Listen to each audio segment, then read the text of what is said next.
lui-même d'enlever Israël miraculeusement en Égypte, non. C'était possible, non.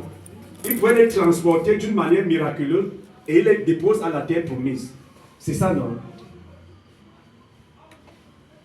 Mais Dieu a pris quelque chose qu'on appelle la procédure ou bien le processus pour les amener. Et pour que le peuple d'Israël soit fondé, Dieu a utilisé le processus. Israël va commencer avec qui? Avec Abraham, n'est-ce pas? C'est lui qui choisit. Et il prend Abraham. Abraham était lié à un peuple. Et il vient nous rappeler ça dans l'Ézéchiel, que tu étais araméen. Lorsque je t'ai rencontré, c'est là-bas que je t'ai pris, n'est-ce pas? Je t'ai nettoyé. Lorsque nous voyons comment Dieu parle à Abraham au chapitre 12 de Genèse. Alléluia. Genèse chapitre 12, à partir du verset 1.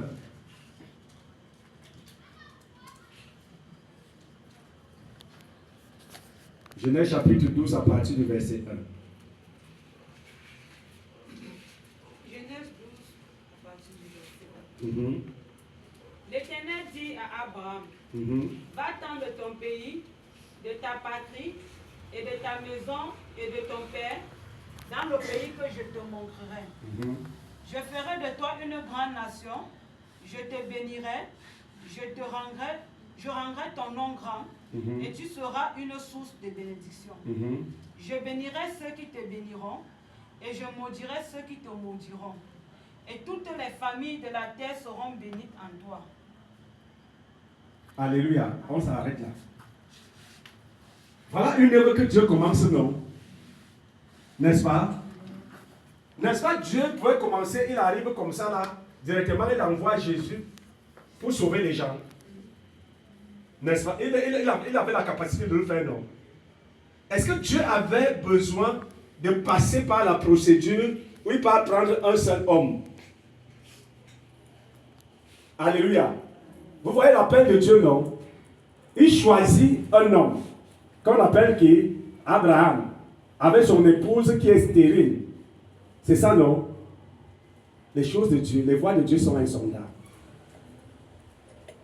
Amen.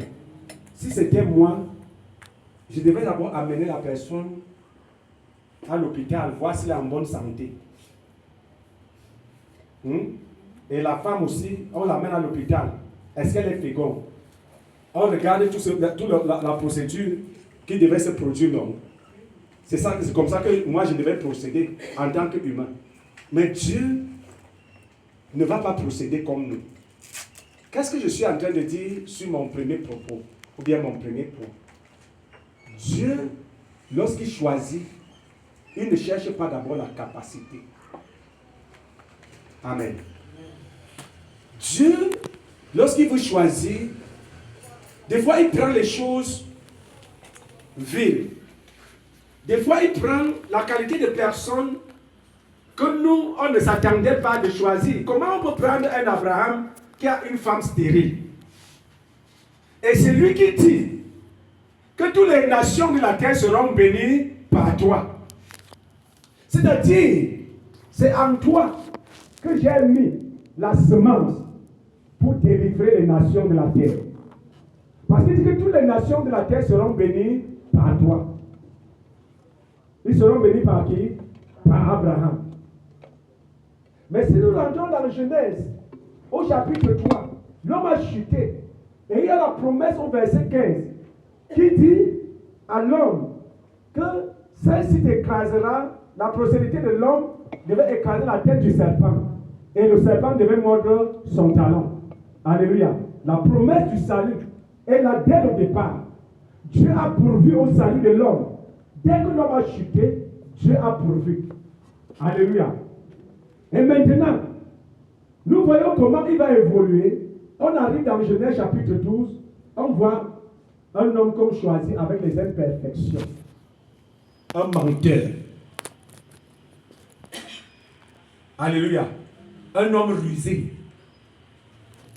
Mais Dieu, dans sa suprématie, choisi Abraham avec tous ses défauts. Amen. On a vu qu'il a commencé à le transformer avant de le choisir.